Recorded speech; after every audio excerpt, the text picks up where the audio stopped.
Friends, जय स्वामीनारायण। विद्यार्थी मित्रों, आप धोरण 10 अभ्यास करी 11 માં આવ્યા છો તો આપણા ફર્સ્ટ લેક્ચરમાં કેમિસ્ટ્રી શું છે એ ઉપરાંત માધ્યમિક શિક્ષણ બોર્ડની આપણી GSHEB એટલે Gujarat secondary higher secondary education બોર્ડની ધોરણ 11 અને 12 ની પરીક્ષાઓ વિશેનું મહત્વ અને આપણા રસાયણ વિજ્ઞાનનું મહત્વ તેમજ રસાયણ વિજ્ઞાનની આપણી વાર્ષિક પરીક્ષાના કુલ 80 ગુણના પ્રશ્નપત્રનો માળખાનો અભ્યાસ કર્યો। એટલે મિત્રો, જો પ્રથમ કસોટી લેવાની હોય તો સ્વાભાવિક છે કે 50 માર્કની હોય।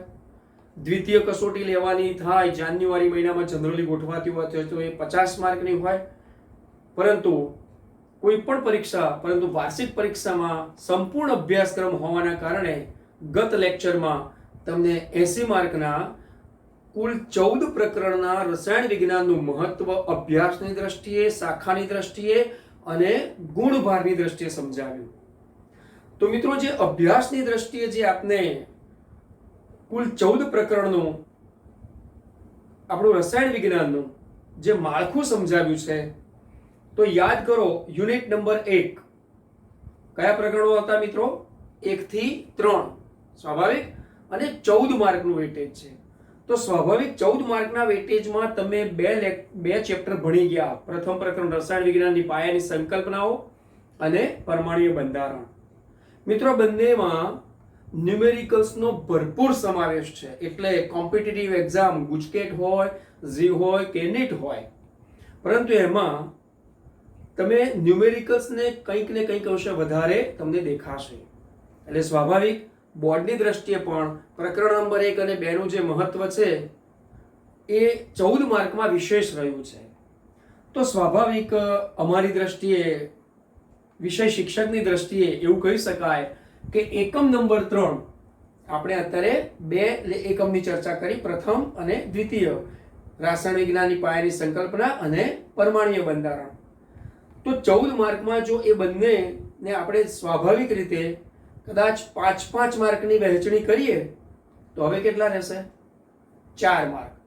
તો બોર્ડની દ્રષ્ટિએ એકમ 3 તત્વોનું વર્ગીકરણ અને ગુણધર્મોમાં આવર્તિતતા, આવા પ્રકરણથી જે આપણા પાઠ્યપુસ્તકમાં અત્યારે પ્રકરણ રહેલું છે એકમ 3, તો ધોરણ 10 નો અભ્યાસ કરીને તમને કેટલાક વૈજ્ઞાનિકોના નામ તો મિત્રો ખબર જ હશે ને, જેમ કે મેન્ડેલિવ। હા, તમે એને મેન્ડેલીફ કરો છો, બોલી શકાય છે, હવે લખવામાં ક્યાંક ઉપયોગ, બટ મેન્ડેલીવ, દમિત્રી મેન્ડેલીવ, રશિયન, એક ધોરણ 8 માં ભણતો એક એવો બાળ વૈજ્ઞાનિક અને એવો નાનો એ છોકરો, અને સમયાંતરે જ્યારે તેણે કંઈક ને કંઈક સંશોધનો કર્યા, કંઈક નવું વિચાર્યું અને ત્યારે તેને વૈજ્ઞાનિકનું બિરુદ મળ્યું છે। મિત્રો, એની પણ આપણે આપણા એકમમાં વાત કરવાની છે, પરંતુ આ એકમના નામ પરથી તત્વોનું વર્ગીકરણ અને ગુણધર્મોમાં આવર્તિતતા, એના નામ પરથી તમને એટલું ચોક્કસ ખ્યાલ આવ્યો કે દમિત્ર મેન્ડેલીવની સાહેબે વાત કરી, ઉપરાંત પ્રકરણના નામમાં જ આવર્તિતતા, જેને ટૂંકમાં આવર્તિતા પર તરીકે બોલી શકાય। એટલે કે કંઈક ફેરફાર। કોનામાં ફેરફાર? તો કે ગુણધર્મોમાં। કોના ગુણધર્મોમાં આવર્તિતા? તો કે તત્વોનું વર્ગીકરણ કરીએ તો આ તત્વો રસાયણ વિજ્ઞાનમાં એટલા બહોળા પ્રમાણમાં કાર્બનિક રસાયણ વિજ્ઞાન, અકાર્બનિક રસાયણ વિજ્ઞાન, ચાહે જૈવ રાસાયણિક વિજ્ઞાન, કોઈ પણ પ્રકારનું રસાયણ વિજ્ઞાન હશે કે application in the physics and the biology, so many our branches of sciences. તો વૈજ્ઞાનિક દ્રષ્ટિકોણથી તત્વ એટલે પાયામાં પાયાનો પદાર્થનો એક એકમ। શું કીધું હતું તમે તેને પ્રકરણ નંબર 2 માં? પરમાણુ। એક્ઝેક્ટલી તે જ શબ્દ, એ જ પરમાણુ, એ જ એ તત્વ। એટલે કે તત્વનો એક બીજો ઉલ્લેખ કરીએ તો નાનામાં નાનો કણ, એક જ પ્રકારના પરમાણુઓથી બનેલો પદાર્થ એટલે તાત્વિક પદાર્થ। અને મિત્રો, આવા તાત્વિક પદાર્થ કે જે વર્ગીકરણ તરફ આપણને એનો અભ્યાસ લઈ જાય છે। તો આ વર્ગીકરણ શેમાં ભણવાનું છે? તો મિત્રો, આવર્ત કોષ્ટકમાં।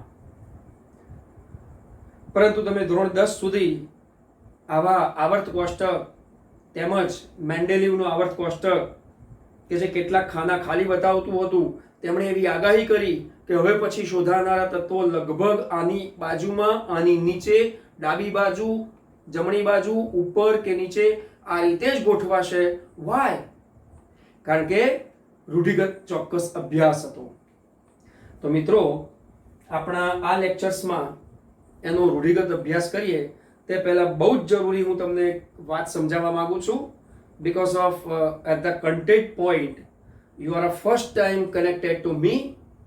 હા, અમે તો વર્ષોથી આપ બાળ વૈજ્ઞાનિકો સાથે અમે જોડાયેલા છે, પણ હું એક ચોક્કસ તમને ધ્યાન દોરવા માંગુ છું કે જે પણ અભ્યાસ શરૂ કરો મિત્રો, એ અભ્યાસ પરીક્ષાની દ્રષ્ટિએ અગત્યનો છે તેવું તમે માનો છો. because of your short waves aim, ટૂંકા ગાળાનો હેતુ તમે સિદ્ધ કરતા હો છો કે પરીક્ષા.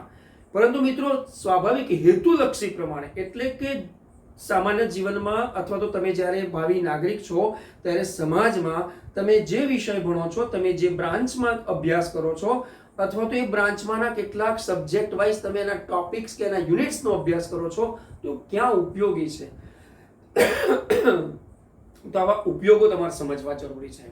એટલે મિત્રો, હું અહીંયા એક બાબતનું ધ્યાન દોરવા માંગુ છું કે આ એકમનો અભ્યાસ કરવા માટે તમારે પાયાની કઈ માહિતી તમારી પાસે જોઈશે. નંબર 1. ચલો નંબર 2, આ એકમનો અભ્યાસ શું આવશે, એમાં આપણે શું ભણવાનું છે, બરાબર. અને નંબર 3, અભ્યાસ કરી ગયા પછી એની ઉપયોગિતા ક્યાં થાય છે. ઓકે, એટલે એક નાનકડો હું તમને ખાલી આના વિશેનો બહુ જ નાનકડો ટોપિક ખરેખર આપણા પાઠ્યપુસ્તકમાં જે 3.1માં રહેલો છે કે આવર્ત કોષ્ટક નો અભ્યાસ શા માટે જરૂરી છે. એટલે પ્રકરણ નંબર 3 અને એનો પહેલો મુદ્દો એ આપણા પાઠ્યપુસ્તકમાં બતાવેલો છે. શા માટે જરૂરી છે? તો મિત્રો, આવા મુદ્દાને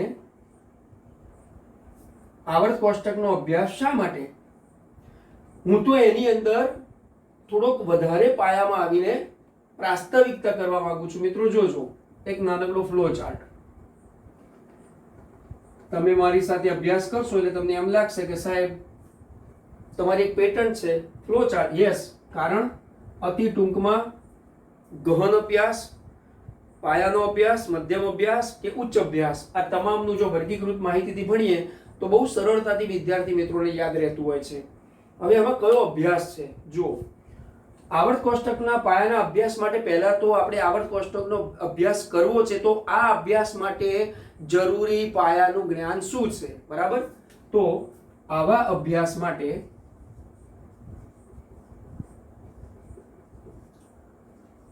જરૂરી પાયાનું જ્ઞાન, આના વિશે હું તમને કહેવા માંગુ છું, જે પાઠ્યપુસ્તકની અંદર આપણને પ્રાસ્તાવિકતામાં 2-4 વાક્યો આપ્યા હશે. સેકન્ડ નંબર, આ અભ્યાસમાં આપણે, એટલે કે આ પ્રકરણમાં અથવા તો આવર્ત કોષ્ટકનો અભ્યાસ જે આપણે કરવો છે, તો મિત્રો આ અભ્યાસ એમાં શું શું આવશે, એટલે કે તેનો ખરેખર અભ્યાસ.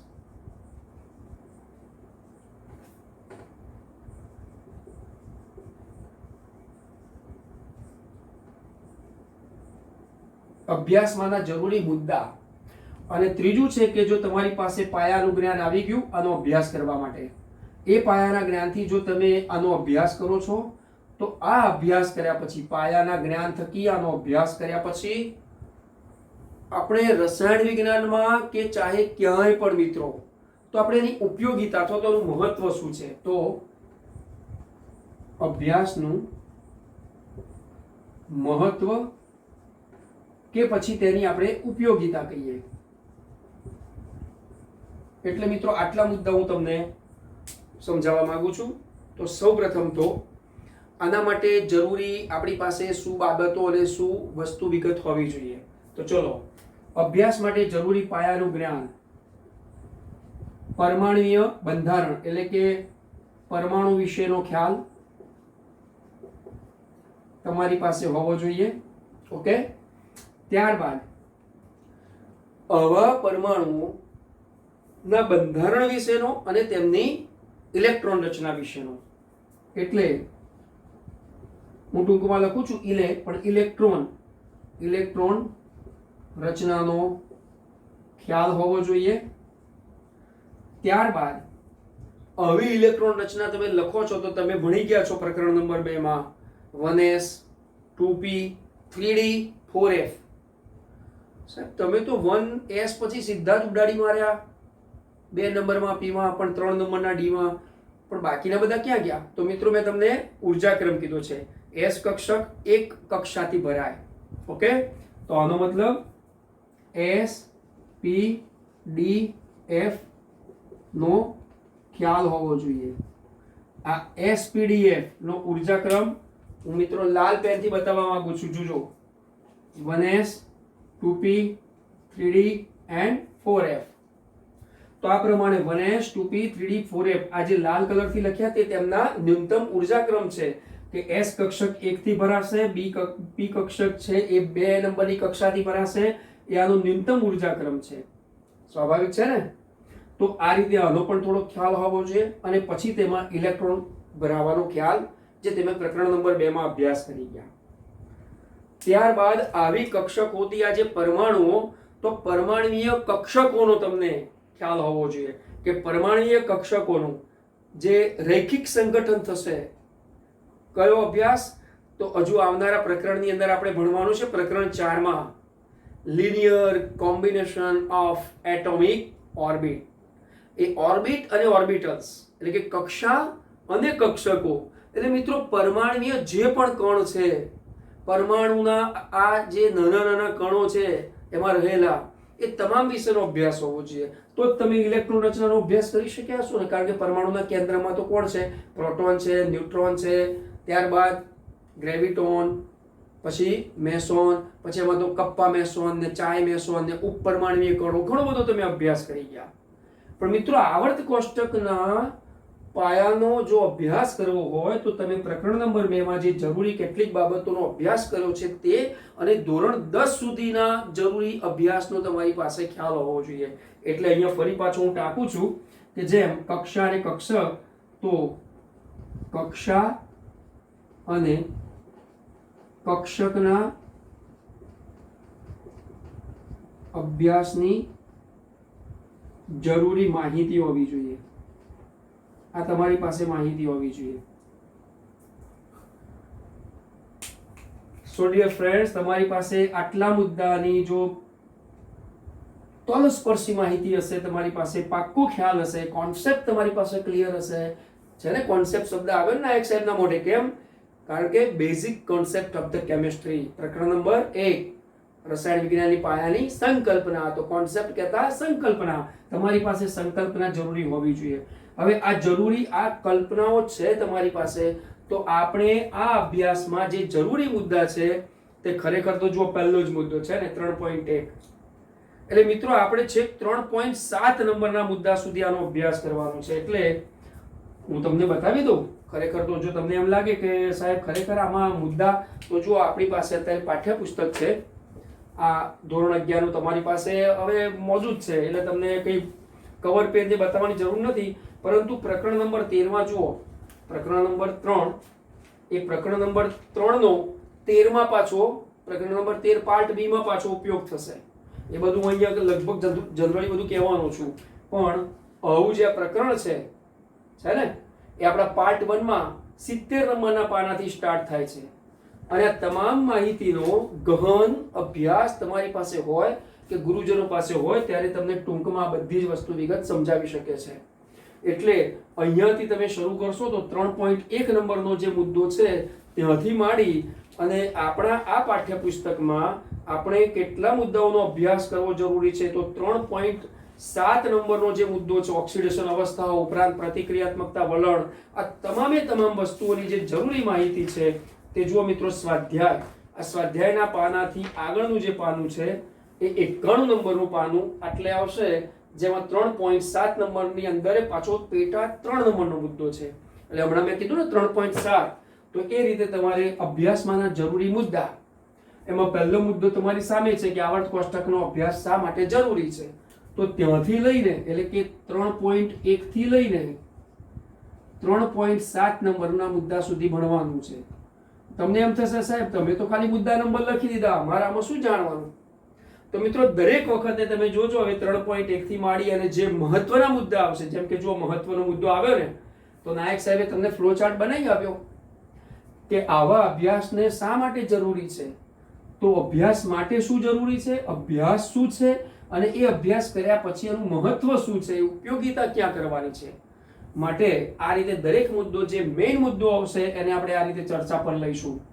એટલે ડોન્ટ વરી, ડોન્ટ હેઝિટાઇઝ, કોઈ પણ પ્રકારનું ભારણ, કોઈ પણ પ્રકારની ચિંતા રાખ્યા વગર બસ જે કામ થાય છે પૂરા વિડીયો જુઓ. વિડીયોના અંતે, આ લેક્ચરના વિડીયોના અંતે તમને વોટ્સએપ, આપણા વોટ્સએપ ગ્રુપમાં જે પીડીએફ આપવામાં આવે, સ્ટડી મટીરિયલ હોય કે ચાહે હોમવર્ક હોય, એનો સઘન અભ્યાસ કરી જવાબો આપવાના રાખજો. હું આગ્રહી છું હો મિત્રો. ચાલો, અભ્યાસમાંના જરૂરી મુદ્દામાં 3.1 એટલે આપણો આ મુદ્દો આવી ગયો અને 3.7 એટલે આપણા જે પણ અભ્યાસ થશે તેમાં ખાસ મહત્વના મુદ્દા કયા. તો આ તમને લખી બતાવું છું. જો મિત્રો કાળી પેનથી અલગ પડે ને આના કરતા, એટલે હું લખી બતાવું છું કે મહત્વના મુદ્દામાં આવર્તના તત્વો તેમજ સમૂહના તત્વો, આ બંને પ્રકારના તત્વો હશે. બરાબર, આવર્તના કે સમૂહના તત્વો. તો એ તત્વોમાં આપણે તેમના આવર્તનીય, ભૌતિક અને રાસાયણિક, આવર્તનીય, ત્યારબાદ ભૌતિક કહેતા પરમાણ્વીય, પરમાણ્વીય અને તેમના રાસાયણિક, આટલા ગુણધર્મોનો અભ્યાસ કરવાનો છે ને. આવી ગયા ને આ. તો તત્વોનું વર્ગીકરણ આવર્તના અને સમૂહના તત્વોમાં થશે મિત્રો. ધ્યાન રાખજો મિત્રો, બહુ ટૂંકી પગથિયા નાયક સાહેબે તમને કીધું છે. તત્વોનું વર્ગીકરણ આવર્ત અને સમૂહના તત્વોમાં જે એકત્રિત કરેલું છે આવર્ત કોષ્ટકમાં, જેનો લાંબો અભ્યાસ હવે આપણે આ રીતે કરવાનો છે. તો તત્વોનું વર્ગીકરણ આવા આવર્તના કે સમૂહના તત્વોમાંથી તેમના પરમાણ્વીય ગુણધર્મો, તેમના આવર્તનીય ગુણધર્મો અને તેમના રાસાયણિક ગુણધર્મોથી અભ્યાસ કરવાનો. હવે મિત્રો પરમાણ્વીય ગુણધર્મો ધેટ મીન્સ ભૌતિક કે વલણ બધું વગેરે હોઈ શકે. કેવા? તો પરમાણ્વીય કદ, ઉપરાંત તેમની ઘનતા અથવા તો તેમની પરમાણ્વીય ત્રિજ્યા. હવે આ બધું જ જે આવે એ બધા જ ગુણધર્મો અહીંયા આવર્તનીય હોય. એટલે કે ડાબી બાજુથી જમણી બાજુ જતા વધે કે ઘટે, અથવા તો જમણી બાજુથી ડાબી બાજુ જતા વધે કે ઘટે. એટલે કે વધારો કે ઘટાડો થઈ શકે. એટલે આ રીતે મિત્રો આવર્તનીય ગુણધર્મોની મેં તમને વાત કરી. હવે રાસાયણિક ગુણધર્મો જે છે એમાં ખાસ કરીને કેવી પ્રક્રિયાઓ હોય. તો આ પ્રક્રિયાઓ માટે આ પ્રકરણ વધુ લંબાણપૂર્વકનું ના થાય એટલે આપણા પાઠ્યપુસ્તકમાં અને આવા એસ અને પી વિભાગના તત્વોનું રસાયણ, ધ્યાન રાખજો મિત્રો, એસ વિભાગના તત્વોનું રસાયણ અને પી વિભાગના તત્વોના રસાયણમાં તેને વહેંચી નાખ્યું છે. એટલે રાસાયણિક ગુણધર્મોનો અભ્યાસ આપણા પાઠ્યપુસ્તકમાં એસ વિભાગના અને પી વિભાગના એમ તત્વોમાં મૂકેલું છે, જે પાર્ટ 2 માં આવશે. આપણને મિત્રો આ પાર્ટ 2 ની અંદર આપણા પ્રકરણો છે બંને. એટલે ખાસ ધ્યાન રાખજો કે આપણા પાર્ટ 2 ની અંદર 10મું ચેપ્ટર, 11મું ચેપ્ટર, આ બધા ચેપ્ટર્સ એસ વિભાગના તત્વો, પી વિભાગના તત્વો, એની અંદર આ જ આવર્ત કોષ્ટકનો પાયો તમારી પાસે હશે તો જ તમે આગળ વધી શકશો. અભ્યાસમાંના જરૂરી મુદ્દા 3.1 થી 3.7 માં આવર્તના કે સમૂહના તત્વો હશે તો તેમાં પરમાણુઓના કદ, ઘનતા, તેમના પરમાણુ ક્રમાંક વધતાની સાથે જો પરમાણુ ક્રમાંક Z જે તમે પ્રકરણ નંબર 2 માં અભ્યાસ કરી ગયા એ વધતાની સાથે કેવા ફેરફાર થાય છે, ઉપરાંત તેના આવર્તનીય ગુણધર્મો જેમ કે પરમાણુની ત્રિજ્યા, બોલું છું ધ્યાન રાખજો, આયનીય ત્રિજ્યા, આયનીય એન્થાલ્પી, વિદ્યુત ઋણતા, ઇલેક્ટ્રોન બંધુતા, તેમની ઓક્સિડેશન અવસ્થા આ તમામ પ્રકારના જે ગુણધર્મો છે એ ગુણધર્મોમાં બદલાવ આવે છે. આ બદલાવ એટલે આવર્તિતા, ફેરફાર કઈ રીતે આવે છે એનો આપણે અભ્યાસ કરવાનો છે. શાનો? તો આવર્ત કોષ્ટકને સમજવાનું.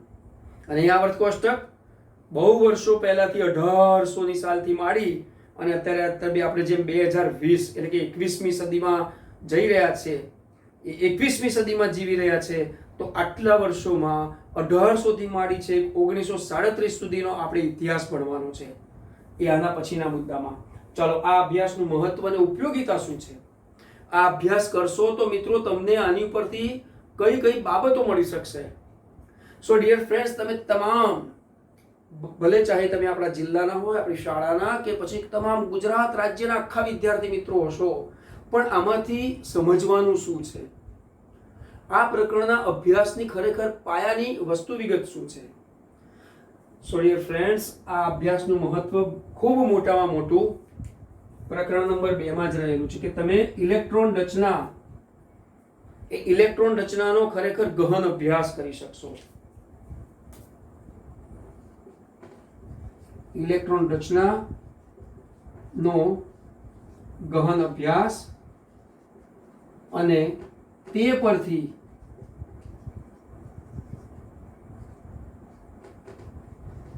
તત્વોના ગુણધર્મો જાણી શકશો. કેવા? એસિડ છે, બેઝ છે, ધાતુ છે, અધાતુ છે. તો આ તત્વોના ગુણધર્મો કહેતા કેટલા ભાગ પડતા હોય છે. જુઓ મિત્રો, હવે અહીંયા આપણે કાળી પેનથી લખ્યું છે, પણ લાલ પેનથી થોડુંક અલગ પડે એટલા માટે તમને બતાવું છું કે તે એસિડ હોઈ શકે, બેઝ હોઈ શકે, ધાતુ હોઈ શકે, અધાતુ હોઈ શકે, ઉપરાંત કેટલાક અર્ધ ધાતુ હોઈ શકે.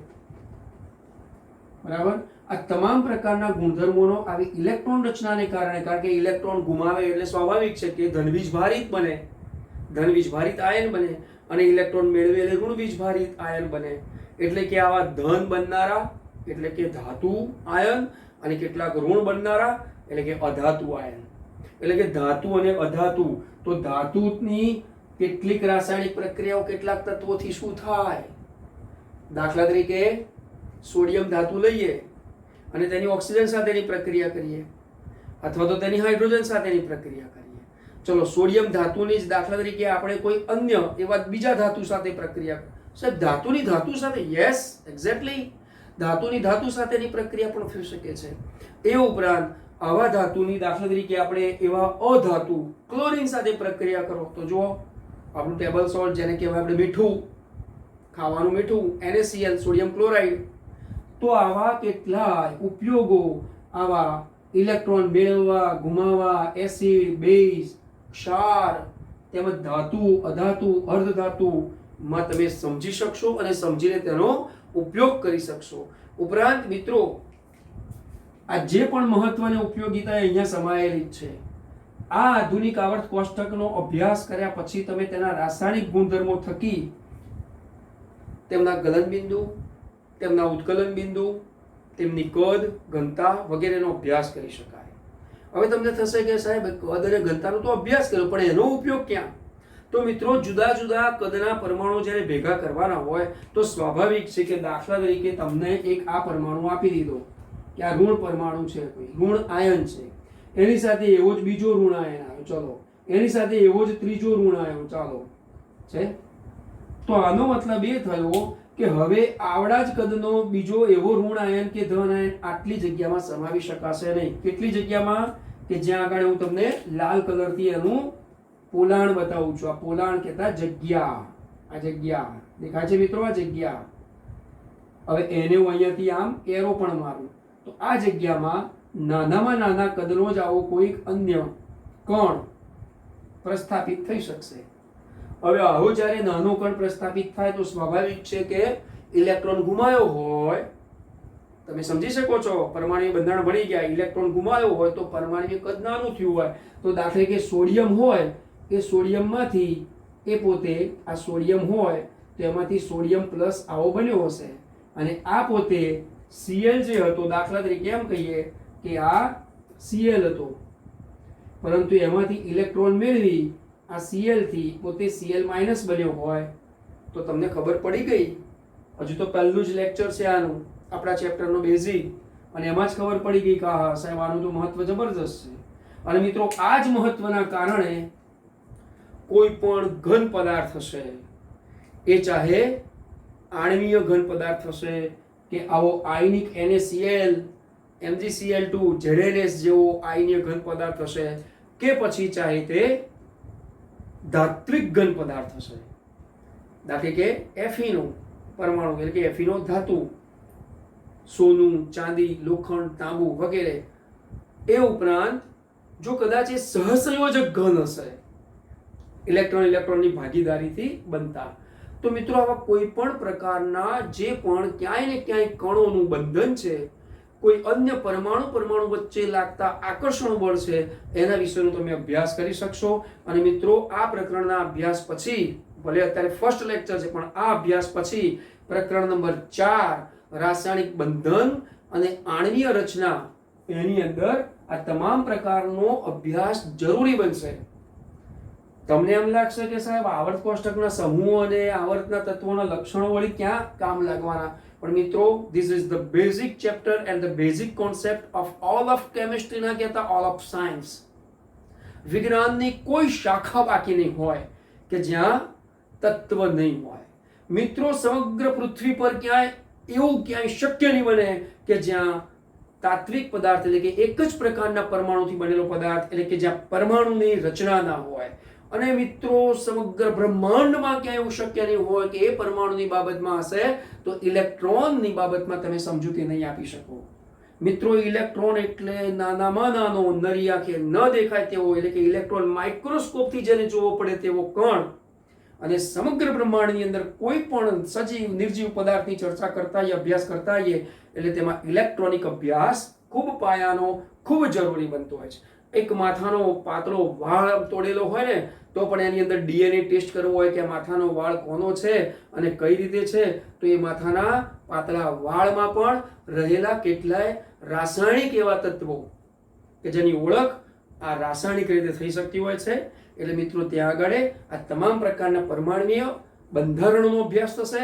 ઉપરાંત આવા આવર્ત કોષ્ટકના તત્વો, એસિડ, બેઝ, ધાતુ, અધાતુ કે અર્ધધાતુ હોય તેના લક્ષણોનો અભ્યાસ થશે. એટલે મિત્રો, આપણું આ પ્રકરણ લાક્ષણિક ગુણધર્મો વાળું પ્રકરણ છે. ડિયર ફ્રેન્ડ્સ, તમને ખ્યાલ આવી ગયો હશે. હવે તમને એમ થશે કે સાહેબ આ બધી તો માહિતી અમે કેવી રીતે યાદ રાખી શકીશું? તો મિત્રો, આવી માહિતી આપણને આપણી સ્કૂલ વાઇઝ એક્ઝામ કે બોર્ડની, માધ્યમિક શિક્ષણ બોર્ડની પરીક્ષાઓની અંદર પાર્ટ બીમાં કામ લાગી શકે છે. અને આ ભણાયા પછી કદાચ બધું એક સાથે યાદ ના રહી શકે તો ચિંતા ના કરો. મેં તમને કીધું કે આવું સ્ટડી મટીરિયલ સમયાંતરે આપતા રહીશું આપણા વોટ્સએપ ગ્રુપથી. તમારે જોતા રહેવાનું, સ્ટડી મટીરિયલ હશે. હવે મિત્રો, આનો સ્ક્રીનશોટ લેવાનો સમય નથી આપતો, પરંતુ આપણે આધુનિક આવર્ત કોષ્ટકની એક પાયાની રૂપરેખાનો અભ્યાસ કરી લઈએ. બરાબર? એક ઉડતી નજર, જે આપણો મુદ્દા નંબર 3.2 થશે કે આધુનિક આવર્ત કોષ્ટક કઈ રીતે રૂપરંગ લઈ રહ્યું છે. So now starts the periodic table history. એટલે કે આપણે એક નવા મુદ્દા તરફ જઈ રહ્યા છે મિત્રો, કે જેને આપણે આવર્ત કોષ્ટકનો પાયો અથવા તો આવર્ત કોષ્ટકનો ઇતિહાસ કહીશું. આપણા પાઠ્યપુસ્તકમાં તેને જુદા વાક્ય પ્રયોગથી લખેલો છે, પરંતુ એનો મૂળ અર્થ તો એ જ થાય. જેમ કે હું તમને સમજાવું કે આ લાંબુ ચેપ્ટરનું નામ પાઠ્યપુસ્તકમાં લખેલું છે, પણ તમે જોજો આપણો ફર્સ્ટ લેક્ચર, ફર્સ્ટ વિડીયો, મેં પ્રકરણનું નામ ટૂંકમાં ઇંગ્લિશમાં શું કર્યું છે? પિરિયોડિસિટી છે કહી શકાય. એટલે કે આવર્ત કોષ્ટક પર આધારિત અભ્યાસ. અને મિત્રો, એ જ છે. એટલે હવે આપણે જે મુદ્દો છે એ મુદ્દો અહીંયા હું ટાંકું છું કે આવર્ત કોષ્ટકનો ઇતિહાસ. આ બહુ ટૂંકમાં મેં તમને મુદ્દો બની આપ્યો છે, આવર્ત કોષ્ટકનો ઇતિહાસ. મિત્રો, આ મુદ્દો જે છે ને આપણા પાઠ્યપુસ્તકમાં 3.2 માં સમાયેલો છે.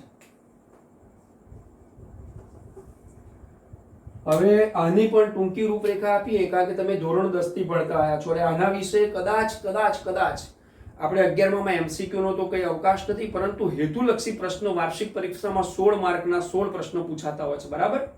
તો એમાં ક્યાંક જોડકા સ્વરૂપે, ખાલી જગ્યા સ્વરૂપે, અથવા તો એક શબ્દના જવાબ સ્વરૂપે, એક વાક્યના જવાબ સ્વરૂપે, મૂળ અતિ ટૂંકમાં એટલે કે હેતુલક્ષી પ્રકારનો હોઈ શકે અને આવામાંથી પૂછી શકાતો હોય છે. એટલે આવર્ત કોષ્ટકનો જે ઇતિહાસ છે એમાં મિત્રો હું આ રીતે ભાગ પાડવા માંગુ છું, જેથી તમારી પાસે ખૂબ સઘન અભ્યાસ જરૂરી રહી શકે. અને ત્યારબાદ પછી આના સ્ટડી મટીરિયલની આપણે વાત કરી લઈશું. સૌથી પહેલા તો એમ કહીશ કે આ આવર્ત કોષ્ટકનો વિકાસ રૂઢિગત રીતે ક્યારથી થયો, તો રૂઢિગત અભ્યાસ અને તેમનો વિકાસ. હવે આવો તો મુદ્દો ક્યાંય તમને પાઠ્યપુસ્તકમાં જોવા નહીં મળે મિત્રો. આ મારી રીતે મેં તમને બાય માય કેમિસ્ટ્રી. તો રૂઢિગત અભ્યાસ એટલે કે અત્યારે આપણે કેવી રોડ બાઇક્સ જેને કહેવાય, સુધરેલી ભાષામાં કહીએ તો ફાસ્ટ ચાલતી ટેકનોલોજીનો ઉપયોગ કરીને ચલાવાતી સાયકલ્સ. પરંતુ તમે વિચારો કે જ્યારે પણ ચક્રની શોધ થઈ હશે, ચક્ર એટલે કે વ્હીલ, જેને આપણે પૈડું કહીએ છીએ, જો પૈડાની શોધ ના થઈ હોત તો આ પેટ્રોલથી ચાલતા વાહનોમાં પૈડું ક્યાંથી લાવત? સમજાય છે ને? એટલે મિત્રો જો રૂઢિગત અભ્યાસ કોઈએ ન ચાલુ કર્યો હોત, એનો વિકાસ ના થયો હોત, તો શું આપણે એનો આધુનિક અભ્યાસ કરી શકતા? એટલે એનો વિકાસ થતાની સાથે આધુનિક અભ્યાસ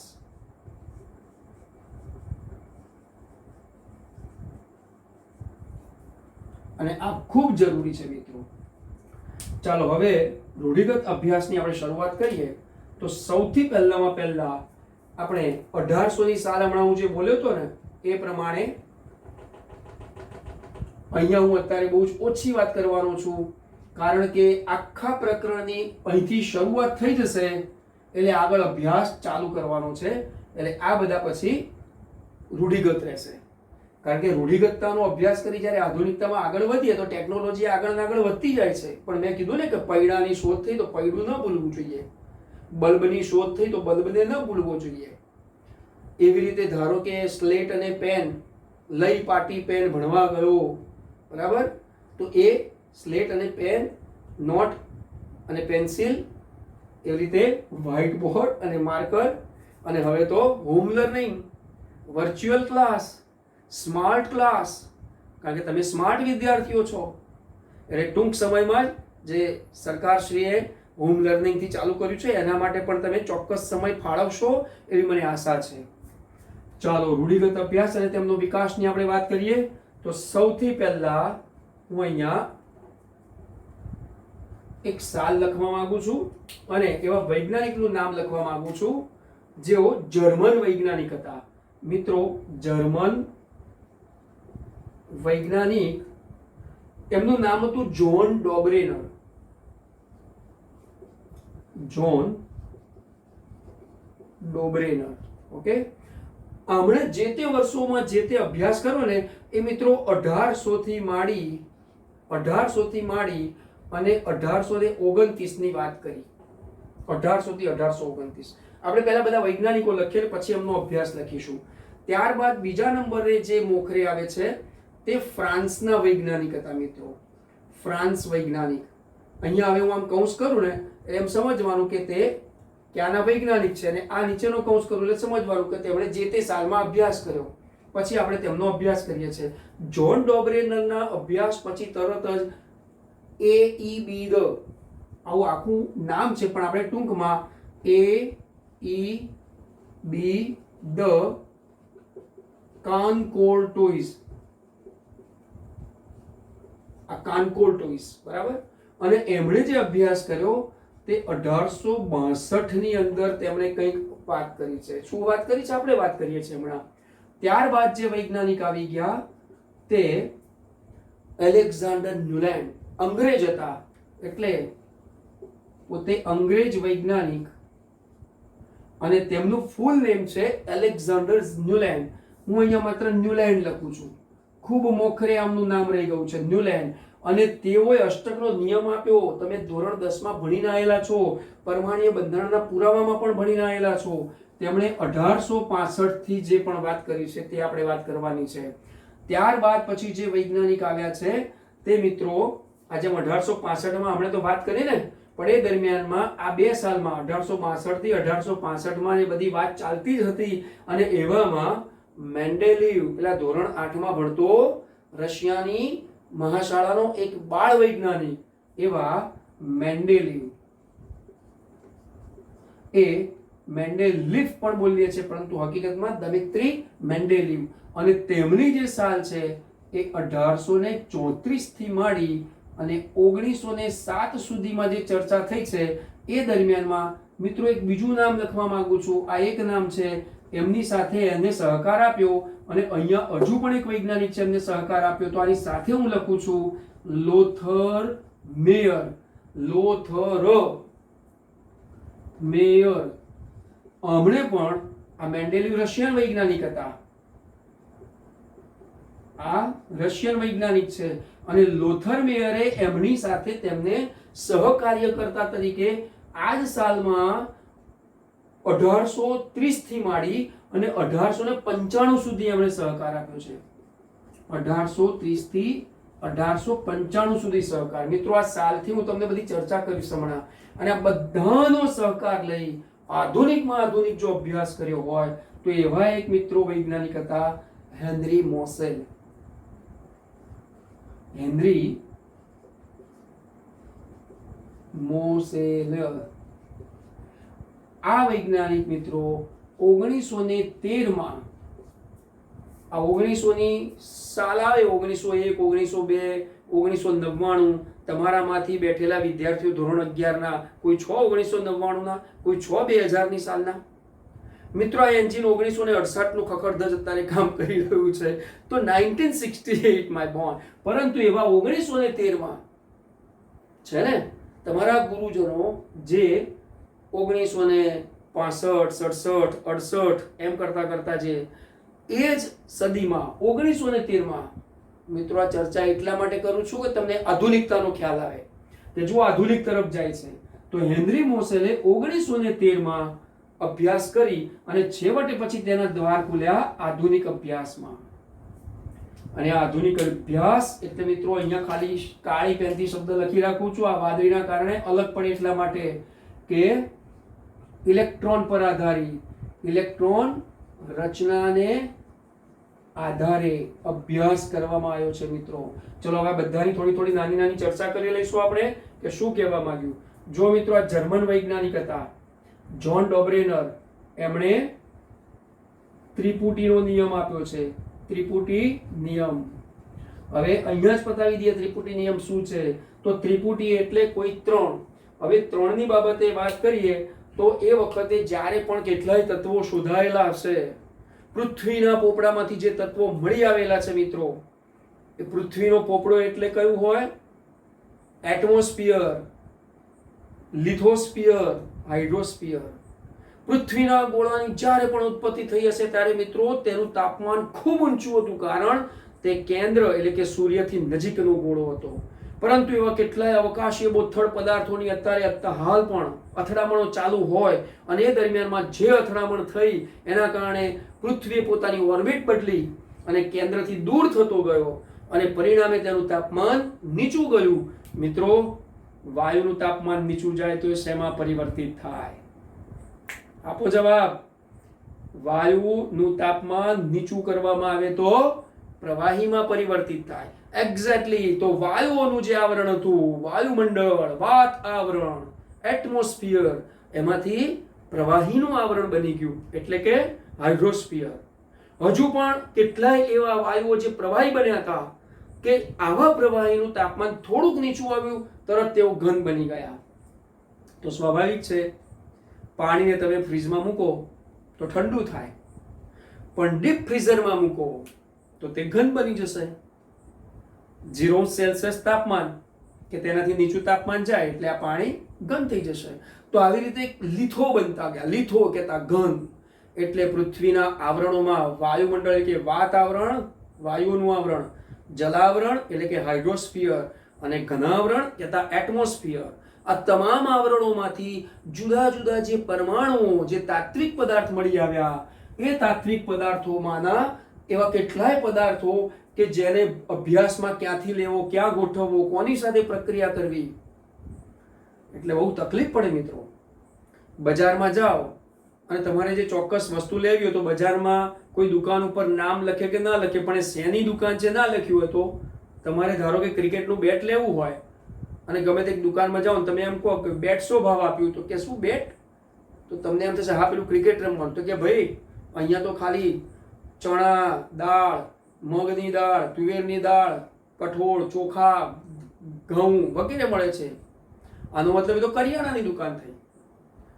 જો તમારે ધારો કે ક્યાંક આવી કરિયાણું લેવું હોય અને તમે ક્યાંક સ્પોર્ટ્સની દુકાનમાં પહોંચી જાઓ, જવાય? જવાય? કેટલું ભૂલ ભરેલું લાગે, મૂર્ખામી લાગે ને. એટલે એને ક્યાંક વર્ગીકૃત કરવામાં આવ્યા.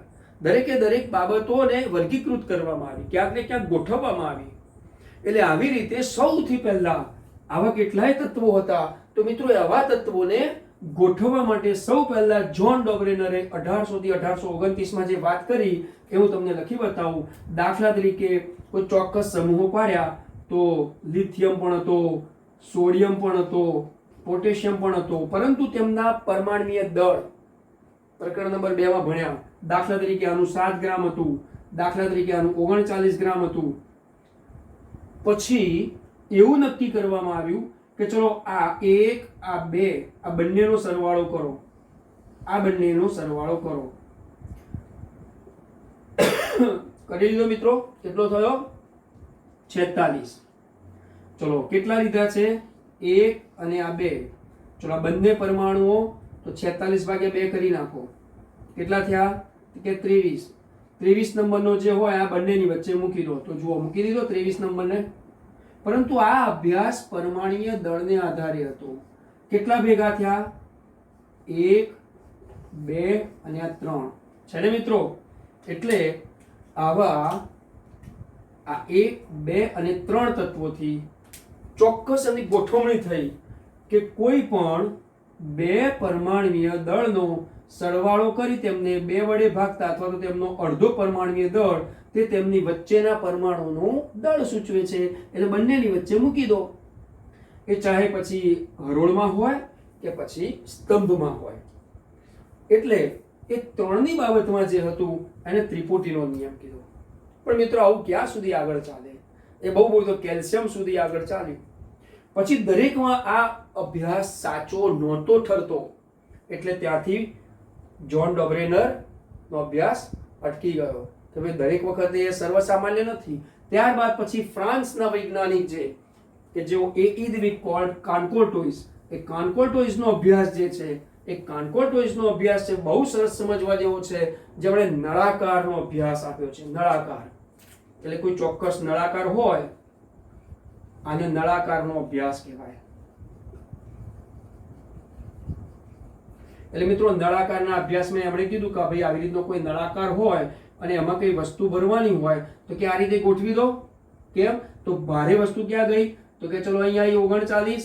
હલકી વસ્તુ ક્યાં આવી? તો કે અહીંયા આવી. એનથી હલકી વસ્તુ ક્યાં આવી? તો કે અહીંયા આવી. લિથિયમ કોણ? તો કે 7 નંબરનો જુઓ છે, સોરી 7 પરમાણુ દળ વાળો. તો આ રીતે ભારે, હલકી, એનથી હલકી એટલે નળાકારના અભ્યાસની એઇદવિક કાન્કોર્ટોઇસે વાત કરી છે. એટલે નળાકાર સ્વરૂપનું તેમણે આવી રીતે સ્તંભ બતાવતું એક આવર્ત કોષ્ટકની રચના કરી. હમણાં જે રચના કરી તે ત્રિપુટીના નિયમથી રચના કરી. ત્યારબાદ મોખરે આયા એક અંગ્રેજ વૈજ્ઞાનિક 1865માં જે ન્યુલેન્ડના નામથી પોતે ઓળખાયા છે. ન્યુલેન્ડે શું કીધું? તો મિત્રો આ નાયક સાહેબ જે છે ને, તો મારો એક આગવો શોખ છે સંગીત, એટલે કે સુર સંગમની સાથે ગીત. એટલે સારે ગમ પધની સા સાની ધપ મગરે સા KBACA NAMGAL ZNFENI તો SNPBH CUHGAG તો છેલ્લે વધ્યું એવું. મિત્રો તમને ગીત જેવું લાગ્યું ને, પરંતુ આ આખા તત્વોની, આ ધાતુ તત્વોની ક્રિયાશીલતાની શ્રેણી છે. સંગીત સ્વરૂપે રજૂ કરી. KBACA NAMGAL ZNFENI તો SNPBH CUHGAG તો છેલ્લે વધ્યું એવું. મિત્રો તમે 9મા 10માંથી ભણતા આવ્યા અને હવે 11મા 12મામાં બહુ જ જરૂર પડશે આની. તો આવી રીતે સંગીતમાં એ રીતે હમણે ન્યુલેન્ડે સારે ગમ પધની સા, સારે ગમ પધની સા, સાહેબ આ તો 8 થયા ના, આ પણ સા છે અને એક ઉપરનો પણ સા છે, ખરજનો સા અને તીવ્રનો સા, એટલે બે ની અંદરથી કોમન ગણ્યો એટલે કે 8 માંથી એક કાઢ નાખ્યો, કેટલા રહ્યા તો કે 7. એક્ઝેક્ટલી. તો સંગીતના 7 સૂર, આ સંગીતના 7 સૂર, એના કારણે તેમને સારેગમ પધનિસાના કારણે અષ્ટકનો નિયમ આપ્યો. 7 થી માંડીને 8 થયા એટલે તેમણે અષ્ટકનો નિયમ આપ્યો. મિત્રો આ અષ્ટકનો નિયમ તમે ધોરણ 9 અને 10 થી જાણો છો. કયો નિયમ છે ખબર છે ને? પહેલી કક્ષા કેટલાય પૂરી થાય, આપણે નેક્સ્ટ લેક્ચરમાં અભ્યાસ કરવાનો છે મિત્રો. આધુનિક અભ્યાસમાં જઈશું ત્યારે. અત્યારે આધુનિક આવર્ત કોષ્ટક નથી પરંતુ આવર્ત કોષ્ટકનો ઇતિહાસ છે અને આ અભ્યાસ કમ્પ્લીટ કર્યા પછી આપણે આધુનિક અભ્યાસમાં જઈશું. તો અષ્ટકના નિયમની અંદર આપણે ખરેખર આ વસ્તુ અભ્યાસ કરી ગયા. ધ્યાન રાખજો મિત્રો, અત્યારે ગ્રીન કલરની પેનથી લખું છું ને, પણ આ વસ્તુ ખાસ ધ્યાન રાખજો. આગળ હું આનો જવાબ આપીશ અને તમારી પાસે માંગીશ. 2 8 8 18 18 32 પરમાણુમાં ઇલેક્ટ્રોન ભરાવાનો ક્રમ છે. ઇલેક્ટ્રોન રચના લખતી વખતે કાર્ય લાગશે. ચલો, મેન્ડેલીવ રશિયન વૈજ્ઞાનિક, 8મા ધોરણમાં ભણતો મહાશાળાનો આ એક બાળ વૈજ્ઞાનિક, છેલ્લી પાટલી પર બેસીને જેમ સૂન ચોકડીની રમત તોફાની વિદ્યાર્થીઓ રમતા હોય ને એ રીતે ક્યાંક ને ક્યાંક ગળમથલ કરતા અને એના શિક્ષકો તેને ઢોર માર મારતા, એને પ્રિન્સિપાલ આગળ રજૂ કરતા. પણ દરેક પરીક્ષામાં એ બાળક અવ્વલ નંબરમાં હોય. ચિથરે વીટેલા રતન જેવા એ મેન્ડેલીવ દમિત્ર મેન્ડેલીવ. પરંતુ જ્યારે તેમના પરિણામો તપાસવામાં આવે ને ત્યારે અવ્વલ નંબરે મિત્રો આ વૈજ્ઞાનિક ક્યારે બન્યા?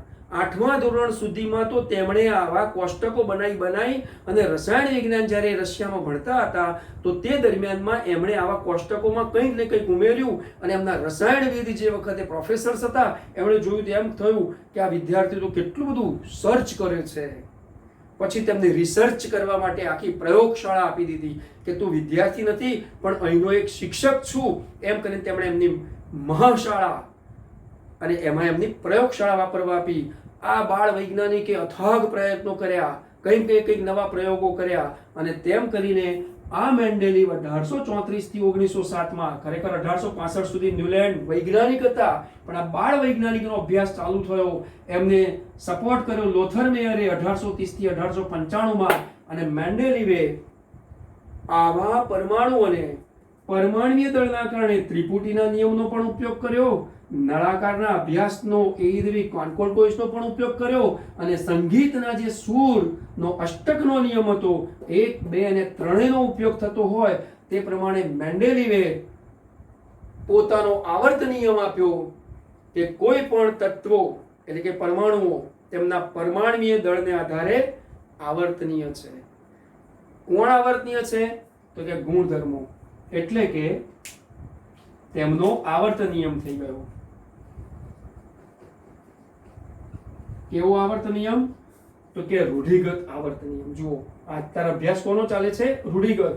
તો મેન્ડેલીવે લોથેરિયનો ઉપયોગ કરી આવર્ત નિયમ આપ્યો, જેમાં કોને મહત્વ આપ્યું? તો જુઓ મિત્રો, હું અત્યારે લખું છું તેમાં પરમાણ્વીય દળને મહત્વ આપ્યું છે. પરમાણ્વીય દળને આધારે ગુણધર્મોમાં આવર્તનીયતા એમણે દાખવી. આવર્તનીયતા કોના આધારે? પરમાણ્વીય દળને આધારે ગુણધર્મોમાં આવર્તનીયતા. કેવા ગુણધર્મો? તો આગળના ફ્લોચાર્ટમાં જે આપણે અભ્યાસ કરી ગયા ને એવા ગુણધર્મો. પરમાણ્વીય ત્રિજ્યા, પરમાણ્વીય કદ, તેમની આયનીય ત્રિજ્યા, આયનીય કદ, એમની એન્થાલ્પી વગેરે વગેરે, જેનો હવે આપણે આગળ અભ્યાસ કરવાનો છે. તો મિત્રો આ પ્રમાણે અભ્યાસ કરતાની સાથે હવે last and final and today's lecture end point, Henry Moseley. મિત્રો હેનરી મોસેલે વૈજ્ઞાનિકે જે આવર્ત નિયમ મેન્ડેલીવનો હતો એની જગ્યાએ 1913માં, જો મેં રાઉન્ડ એટલા માટે બનાવ્યો છે તે આધુનિક સદી ખરેખર કહેવાય, તો પરમાણ્વીય દળની જગ્યાએ તેમણે શબ્દ વાપર્યો.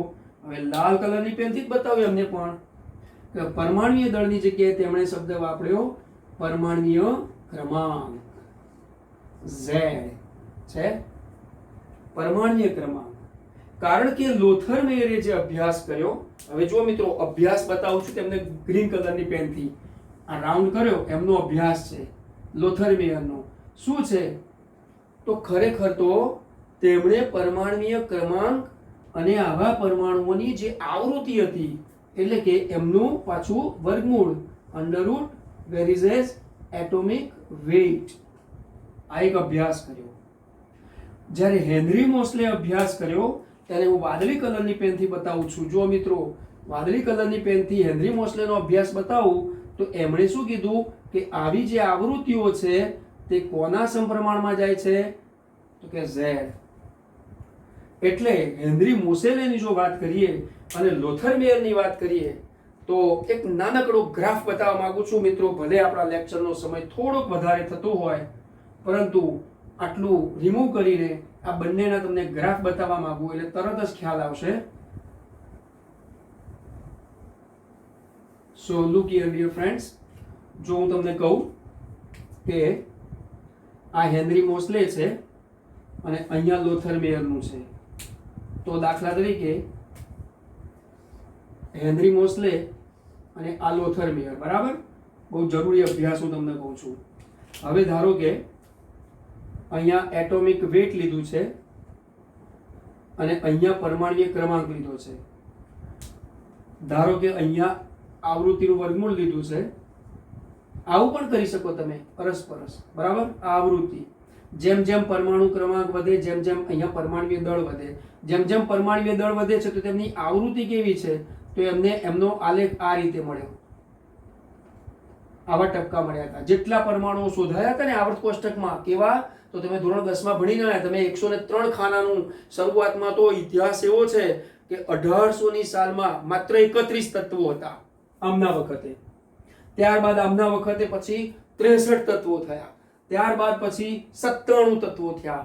મેન્ડેલિવના આવર્ત કોષ્ટકનો અભ્યાસ થયો ત્યારે માત્ર 90-92 તત્વો હતા, જે 97 કીધા તે.